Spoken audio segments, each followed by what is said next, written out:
మూసీ ప్రాజెక్టుపై కేటీఆర్ పిట్టకథ చెబుతున్నారని MP Chamala Kiran Kumar Reddy fire అయ్యారు.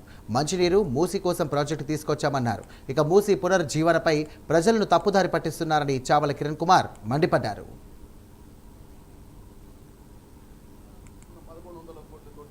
తర్వాత హుసేన్ సాగర్ కూడా ఐడియా ఉంది మాకు. మేము మొత్తం కలిపి ఐడియా క్రియేట్ చేసినాం. ఎందుకంటే నీకు ఒకసారి అక్కడ ఒకసారి ఇక్కడ చేయాలి. ఇవాళ కేటీఆర్ మున్సిపల్ శాఖ మంత్రిగా ఉండి కూడా హైదరాబాద్ ప్రజల గురించి పట్టించుకోలేదు. ఇప్పుడు ఈయన చెప్పే పిట్టకథ ఏదైతే ఉంది కదా, హుసేన్ సాగర్లకు నీళ్లు తీసుకురావాలనుకున్నాం, తర్వాత ముందు గండిపేటకు తీసుకురావాలనుకున్నాం 1100 కోట్లతోటే.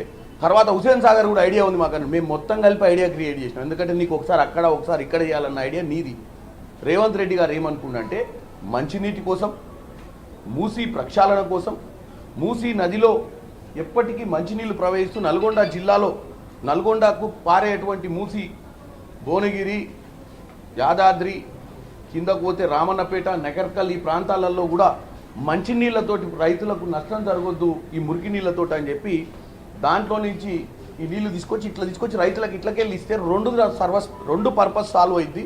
హైదరాబాద్ నగరాన్ని మంచి నగరంగా తీర్చిదిద్దాలన్న ఒక ఐడియాతోటి 20 టీఎంసీలు టోటల్గా డ్రా చేయాలనుకుంటున్నారు. కాబట్టి ప్రాజెక్ట్ కాస్ట్ పెరిగింది. కేటీఆర్ గారు మీరేమన్నా అంటే తెలంగాణ ప్రజల్ని తప్పుదోవ పట్టించే ప్రయత్నం చేయడం.